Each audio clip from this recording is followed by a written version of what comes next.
विज्ञान से जुड़ी नवीनतम वीडियो को देखने के लिए चैनल की सदस्यता लेना ना भूलें और विज्ञान से संबंधित सभी वीडियो पर जानकारी लेने के लिए बेल आइकन जरूर दबाएं। तोता यानी सिटिक्यूला कैमरी से कौन परिचित नहीं है। ये मनुष्य की नकल करने के लिए जाना जाता है। यही कारण है कि ये हमारी बोली की नकल कर उसे दोहराता है। ये पाले जाने वाले सबसे पुराने पशु पक्षियों में एक है और इसके बारे में हम काफी कुछ जानते हैं। लेकिन तोते की समझ को लेकर हमारी समझ अभी नाकाफी है।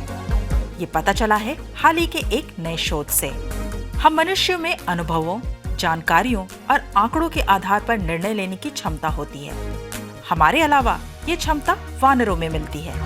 लेकिन इस नए शोध में बताया गया है कि न्यूजीलैंड में पाए जाने वाले किया तोते भी ऐसा कर सकते हैं।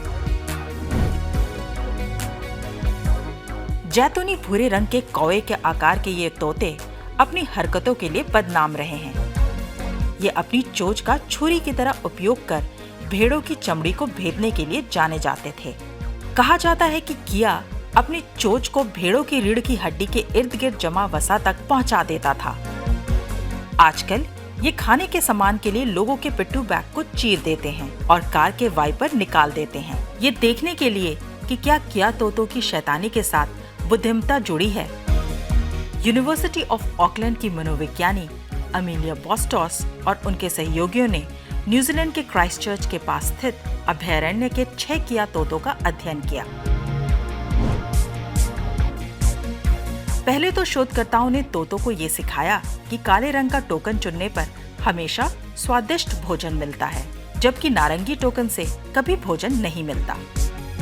अब इन तोतों के सामने पारदर्शी मर्तबानों में काले और नारंगी रंग के टोकन रखे गए। जब शोधकर्ताओं ने बंद मुट्ठी में मर्तबान से टोकन निकाले, तब किया तोते ने अधिकतर उन हाथों को चुना जिन्होंने उस मर्तबान से टोकन निकाले थे जिनमें नारंगी टोकन की तुलना में काले टोकन अधिक थे। ऐसा उन्होंने तब भी किया जब मर्तबानों में काले और नारंगी टोकन के बीच का अनुपात काफी कम था।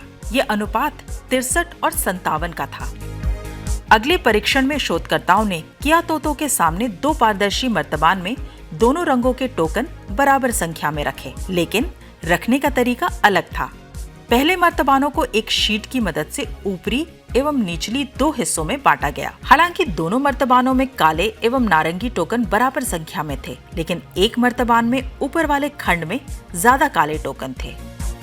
शोधकर्ता मात्र ऊपर वाले खंड में हाथ डाल सकता था। इस स्थिति में किया ने उन हाथों को चुना जिन्होंने उस मर्तबान से टोकन निकाले जिसके ऊपरी हिस्से में काले टोकन अधिक थे।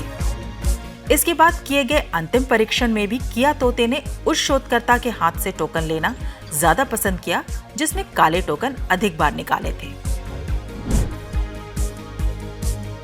नेचर कम्युनिकेशन जर्नल में प्रकाशित इस शोध में शोधकर्ताओं ने निष्कर्ष के तौर पर कहा कि किया तोतों में आंकड़ों के आधार पर अनुमान लगाने की क्षमता होती है।